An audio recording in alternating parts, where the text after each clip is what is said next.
I am in conversation this Sunday afternoon with a prolific author. You can see the book behind me. It is Proof of Life. If you haven't read it, it's an extraordinary, extraordinary story. You'll hear a little more about it in a moment. But the author is Daniel Levin, and he is a lawyer. He is a conflict negotiator. He works with governments on political reform. And most importantly, Daniel, you've agreed to unpack a couple of things for us on this Sunday. So welcome. Thank you, Nadia. Lovely being with you. So let's start off with yesterday. The Israeli Prime Minister meets with Putin. Your thoughts? Well, Israel's been in an odd situation here because it hasn't been willing to come out and really condemn the Russian invasion in Ukraine with the same kind of vigor that the West, and in particular Washington, would have wished it did. Israel's in a tricky situation because it needs Russian, let's say, coordination or synchronization with respect to overflights in southern Syria and with respect to Iranian weapons deliveries to Hezbollah that cannot go through southern Syria. And so Russia, which plays a very important role in the region, in especially obviously Syria, both on the Mediterranean coast and in southern Syria, has become a very important player for Israel. So Israel has been very cautious, which didn't go over all too well with the West. And so there was no particular sympathy for Israel's views on the Ukraine and its kid gloves that it touched Russia with in Washington, in the White House in particular. So Naftali Bennett, the prime minister, decided to take an initiative and fly to Moscow and meet with Vladimir Putin. At Putin's invitation, he did not do this without informing Washington. There was a big debate whether he informed Washington, whether he asked for Washington's approval. My information is that it was not a beloved move by everyone, that Jake Sullivan and Tony Blinken were not all that enamored with it, that Biden sort of agreed to it or allowed for it to happen. Again, its own calculations in Washington. He met with Putin yesterday for 3 hours and then flew to Germany to coordinate with the German chancellor. How much comes of that, I'm not so sure. Israel's had a very fraught relationship, not only to this war, but also to mass immigration now of Ukrainian Jews and refugees into Israel in this conflict. And a lot of scandal happening at Ben Gurion Airport with refugees being held up either because of Shabbat or because financial guarantees aren't given or because the rabbinate questions whether they're all Jewish or not. So this has been very, very delicate for Israel. And I think Bennett is trying to do his best to diffuse some of it, both domestically and in the relationship with the United States. And of course, the opposition, in particular Likud, and Netanyahu's cronies in the Knesset are still sniping from the side to obviously treat it as a weakness of the coalition, which could fall anytime. And of course, the question is, do you legitimize what Putin is doing by meeting with him at all? And I just want to say, before you answer that question, I am talking to, can I say, political analyst, scientist, author extraordinaire, Daniel Levin, about current affairs. So if you have any questions, this is a really good time to ask them. Put them into the comments and I will share them with Daniel. Daniel, if you were advising the Israeli government, would you say yes, meet with Putin? Is that even a fair question to you? Yeah, I always believe that negotiations are important. I believe that you negotiate with someone with whom you don't agree. You don't really otherwise need to negotiate, whether that's true for the Israeli-Palestinian conflict or anything else. I think it's very reckless to say that you just isolate Putin because you don't like what he does, because the real price is being paid by the Ukrainians and potentially other parts of Europe. So I think engagement's always important. I don't think Bennett is legitimizing anything by going to meet with Putin. The question is, of course, what he says. I think the danger for Israel and for Jews in particular, I count myself as an Israeli, obviously in that category, is that there's always a danger. We've been saying never again now for the last 70 years or 78 years. I think if you say never again, you have to mean never again. You cannot mean never again to us. And so the reproach really here is, and there's some validity to that, is that Israel's become somewhat tone deaf to the suffering of others when it really isn't just Jewish or Israeli suffering. And all these things then get conflated. They get conflated with the BDS movement and so on. So I think It is important. Israel can very much represent its delicate political position because of the dangerous neighborhood it lives in and the need to coordinate with Russia. At the same time, Israel has to staunchly declare its allegiance to the West and the US in particular in all that. This is not just a matter of Russia. This is also with respect to Israeli-Chinese relationships, which become very delicate too.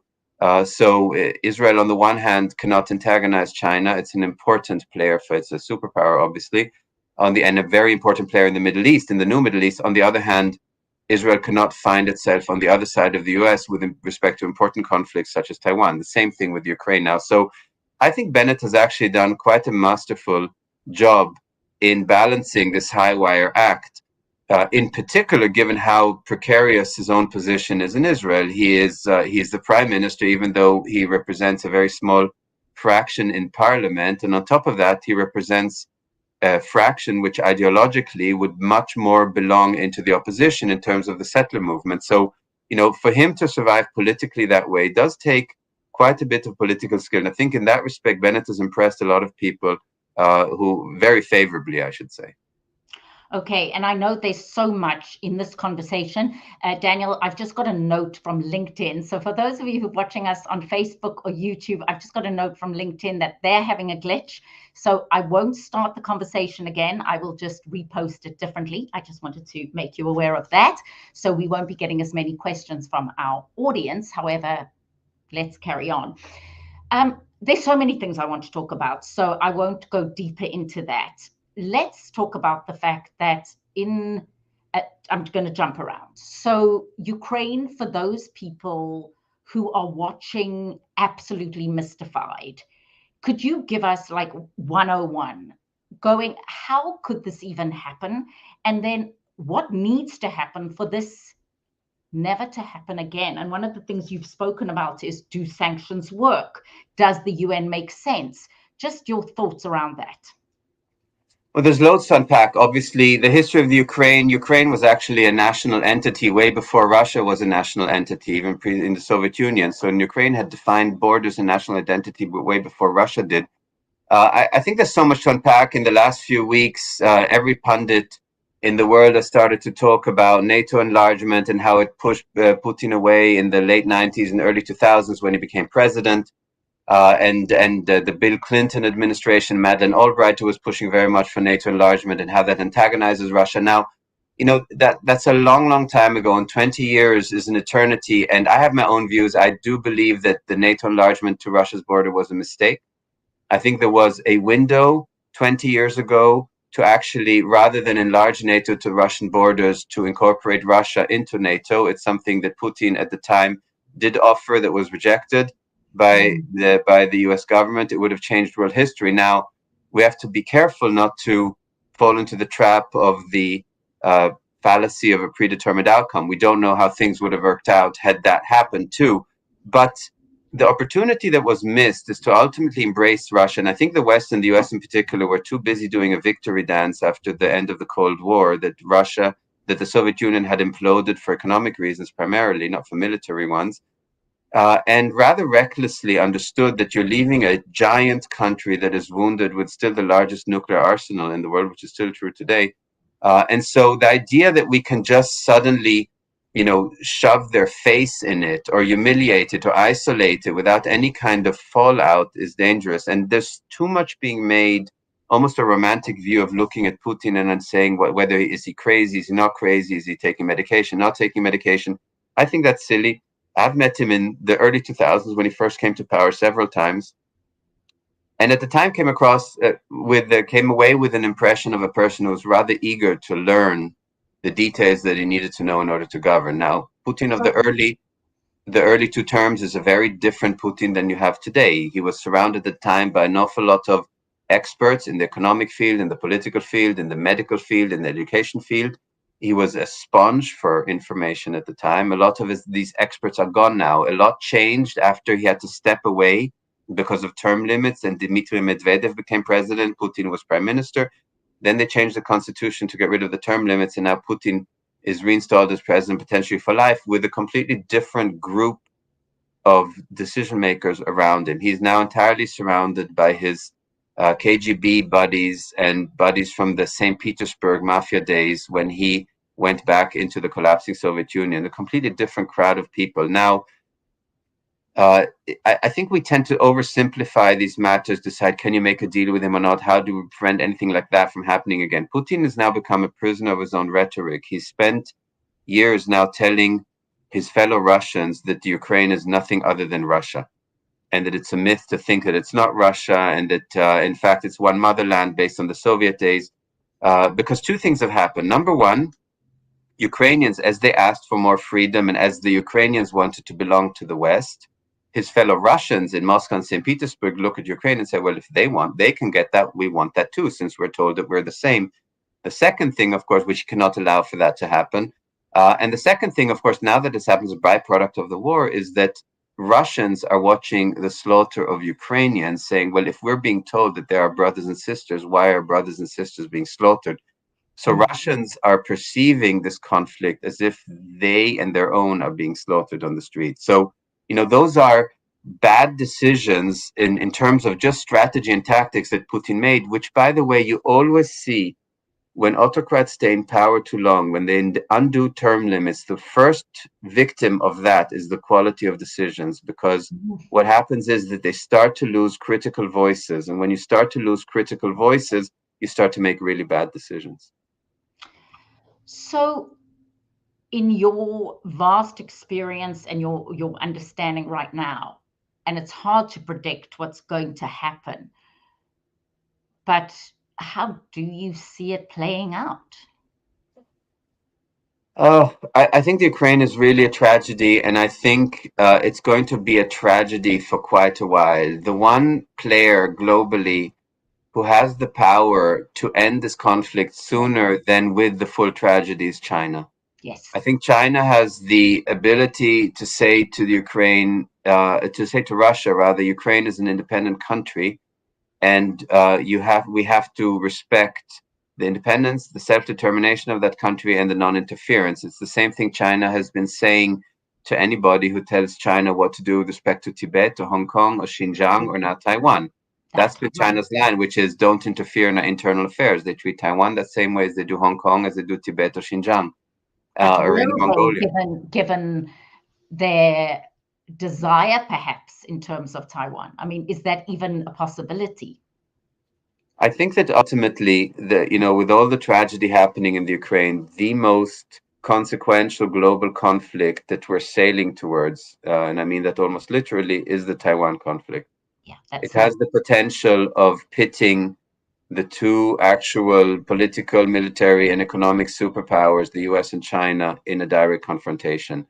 The US right now, I find, is being rather reckless, including with the delegation last week of former military leaders and Mike Pompeo, a potential presidential hopeful in the Republican Party, traveling to Taiwan and advocating for the US to recognize Taiwan as its own country. I think that is a very, very dangerous game, and I counsel all of them, without taking sides in this matter, I counsel everyone to at least study Taiwanese history rather carefully, going back to the Japanese occupation that started in the late 19th century all the way to World War II, to the radical right-wing regime of Chiang Kai-shek, the generalissimo who had to flee mainland China, all the way to today's Taiwan. I'm not taking a position in this conflict, but in fact, if we saber rattle here and allow this conflict to escalate, there could be a potential for a real global conflict that would exceed anything in the Ukraine. So in terms of actually what we need to worry about, more than Iran, more than the Ukraine, is really an escalation in the South China Sea and in Taiwan. Now, as to the Ukraine, there's a little bit of hypocrisy going on with the global outrage and the global outcry, and it is a horrific tragedy. Nothing needs to be said. It is, like every war, is a horrific tragedy. But when you compare the global outcry over the suffering and the victims in Ukraine with the lack of global outcry to the suffering in Syria and Afghanistan, in Iraq, in Rwanda, in the Congo on a daily basis till today, in the Eastern Congo, there is a certain hypocrisy that rightly people in those countries point out to. that the refugee crisis in Ukraine, which is significant, without doubt significant, but still pales in comparison to the proportion of refugee crises of these other conflicts I just mentioned, let alone I could add the suffering in Yemen as an example. Uh, the people do ask, well, I guess since this is now European and with a slightly lighter pigmentation, I suppose, than other parts of the world, suddenly the world has discovered its conscience. So none of this is to in any way make light of the tragedy in the Ukraine. But if we're going to start finding solutions for these kinds of conflicts, and we can get to that, what that means for the UN and what mechanisms do we actually have to prevent this, as you said, to have never again. I think we have to look at it globally. And I think just focusing on the Ukraine for that really does expose us to some sort of racial hypocrisy. So much to talk about. You touched on Syria for a moment, so I thought that would be a good segue into your book, which I had the great pleasure of interviewing you for, Proof of Life, 20 Days on the Hunt for a Missing Person in the Middle East. So Daniel, Syria and your book, share a little bit about that. Well, Syria is a tragic conflict that exploded in 2011 as part of the Arab Spring that started as demonstrations in Damascus by a few young children against increase in wheat and bread prices. And instead of dealing with it in a normal way, the president, Bashar al-Assad, decided to brutally suppress it. He beat children to death, tortured them to death, because he probably wanted to prove that he's a tough guy, because he was the accidental president. He was never the chosen one. He was an ophthalmologist who came to power because his older brother had died in a car accident. When his father died, Hafiz al-Assad, he became president. So he wanted to show that he's tough. And instead of reasonably dealing with these demonstrations, he ignited a huge forest fire by brutally suppressing it. And then the war spread to all parts of Syria. I got involved when our foundation was asked to help mediate that conflict in 2012-13. At the time, Assad and his troops were still on the ropes. There was a really organized opposition to it, and it was before the massive invasion of Islamist fighters, ISIS and others, from Iraq. And so there was real hope to mediate it. We worked with with all the sides to the conflict, but also with a young group of Syrians from all parts to help rebuild a group that could rebuild the country politically. Ultimately, when the fighting would end, all that changed in 2014 with massive Islamist invasion, and then in 2015 when Russia joined the war together with Bashar al-Assad. Now, we were asked, because of our network in the country, to help with a few missing Westerners, Americans, British, French, Japanese journalists and aid workers. And my book, Proof of Life, details one such case where I was asked to help with the search for a missing young man in 2014 who had ventured into Syria and was kidnapped. And in the course of these 20 days, I ended up having to negotiate with the heads of the large militias in Lebanon, and then basically being on the trail throughout the Middle East and the Gulf of a drug gang, a drug called Captagon, that was trading in everything from sex trafficking to hostages to weapons to food to anything. And so the book really details that. And the tragedy of Syria really is that people are acting as if that war is over because Bashar al-Assad seemed to have won it, when in fact the slaughtering still continues in Syria today. The displacement, the mass refugees still consider today, the destruction of this country, the abandonment of the Kurds in the north. All these things are still continuing to this day. So really the tragedy of Syria, that's why I mentioned it earlier in the context of Ukraine. Ukraine is an unforgivable, unspeakable tragedy, but we seem to have very limited empathy in the West on an institutional, political level for these tragedies unfolding. Pardon me, unfolding in the Middle East. Wow. Thank you again. I've just asked people to please ask you questions and appreciate just your insight.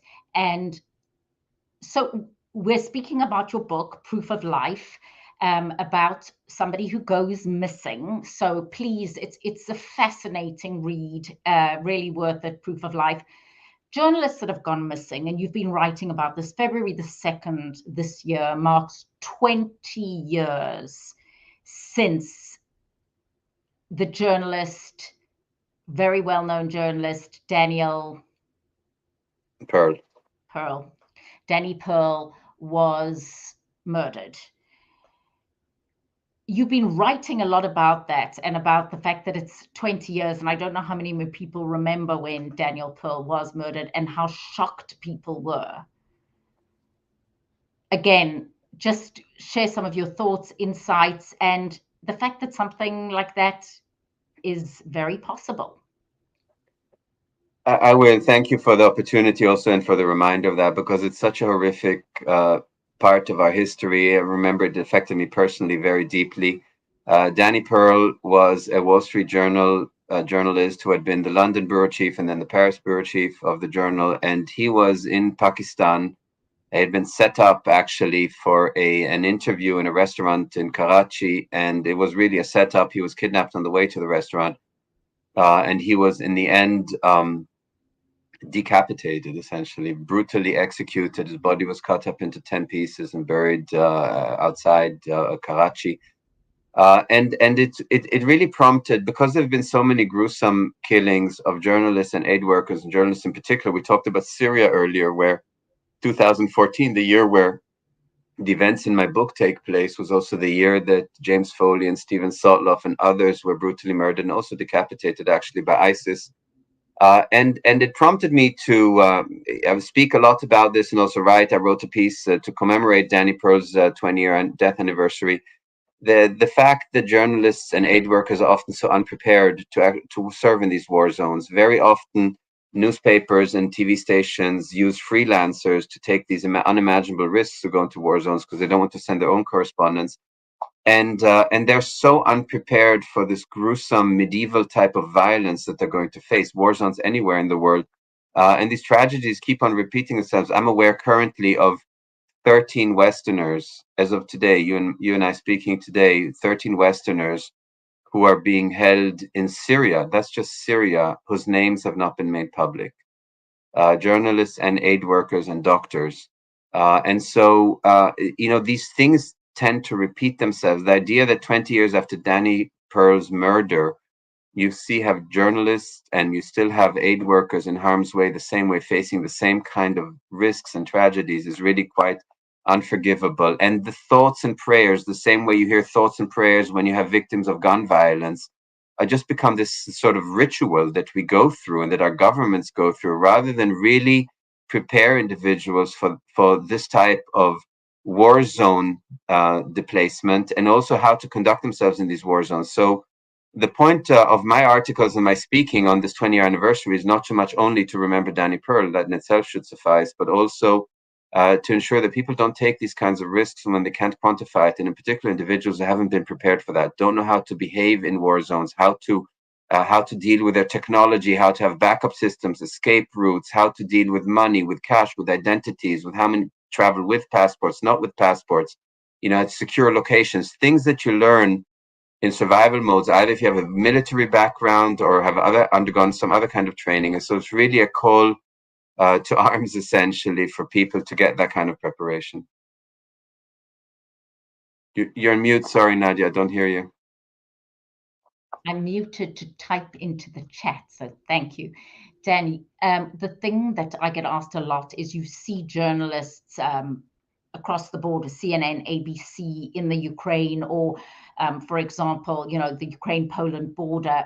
How dangerous, and I get asked this question as a journalist all the time, how dangerous is it for these journalists, and are they in fact taking an unnecessary risk?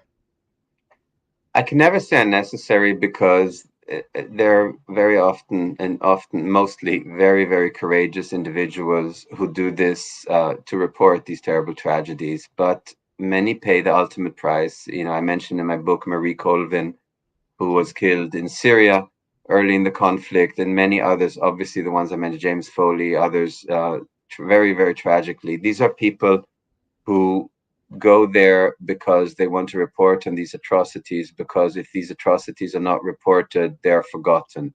And history is written by the victors, as we know, throughout our history. And so I have nothing but the utmost admiration for individuals who do that. But the answer to your question is yes, they take unfathomable risks when those are real war zones. We're not talking about a trip to the Alps in Switzerland to report on a new gondola. Right. We're talking about, they take the kind of risk that you take when you serve in a military. My first day in an army in a combat unit was the day I realized that my life had changed, that I now am facing the possibility that I could get killed and that I may have to kill. It's something that alters a person, and it's a similar type of change that a journalist faces who is displaced into a war zone, whether that's in Ukraine or Syria or Yemen or Libya. It doesn't really matter. Unfortunately, the world never runs out of war zones. Um, my big lament here is that they almost always are utterly unprepared. In part, there's been a bit of a romantic view of these traveling war zone journalists in the mold of Richard Kapuscinski, the Polish journalist, for example. But I think that tends to get a little too romanticized. The true nature of it is terribly gruesome, and I know a lot of war journalists who suffer from PTSD and deal with PTSD for the rest of their lives, who are in psychiatric care. I know journalists who have committed suicide because they couldn't handle it. No different than soldiers who come home from war zones too. So what you're witnessing, it's interesting you say that, because I was watching CNN's Aaron Burnett just talking about how long it took them to get out of Ukraine and what they were dealing with there. So as we end our conversation today, and I hope I'll be able to check in with you regularly, because your depth of knowledge and understanding, I think, provides just such great insight. But Daniel, for you, in terms of advice and guidance to my colleagues, to other journalists who are in these places, just any thoughts you have right now? I think anyone who really is going to go to a war zone, freelancers in particular, because they have no institutional backing there, if they go missing, it's up to their families to figure it out. I think any media company would be well advised to have their journalists interact with individuals who have done hostage negotiations, who have military experience in these war zones, to understand there are very specific measures, they're very detailed things, how to behave, where you can go, where you can't go, what kind of protection actually helps, what doesn't. Can you attach yourself ever to a combat unit or only to medical units? Do you walk around with encryption software or not? Where are you likely to be kidnapped? By whom? Are those militias? Are those government troops? Completely different type of risks. And so not one war zone is the same as another war zone. So my advice to colleagues of yours in the media is to make sure that they really have that training. And just because someone once reported from the slaughter in Rwanda doesn't mean that they're equipped to do the same in the Ukraine right now. So it's really making sure that they get that training and that information prior to going there, rather than relying on being extracted when things get difficult. Daniel, if people want to learn more or understand more or hire you or your services, where do they reach you? The easiest way to reach me is either through our foundation, the Liechtenstein Foundation for State Governance. It has a website and contact information of Chief of Staff there. It's lfsg.org. I'll just say that. So it's LFSG. .org. That's the Liechtenstein Foundation for State Governance. Or people can reach out to me directly through my author's website. There's a contact form there. And if it's a legitimate form, but they have to provide their contact information completely, then I will respond, or someone in my staff will respond. And that's daniellevinauthor.com. Great, because you provide, as I say, your experience is certainly unique and could be life-saving. Daniel Levin, lawyer, conflict negotiator, works with governments on political reform, author of Proof of Life. I'm going to show it to you. It's really the 20 days on the hunt for a missing person in the Middle East. It's something you can't put down, and actually more relevant than ever. So Daniel, thank you for a wonderful conversation, and I hope we can continue to be educated and enlightened and have you share your insights and wisdom with us. Thank you so much. Thank you, Nadia. It was a pleasure talking to you.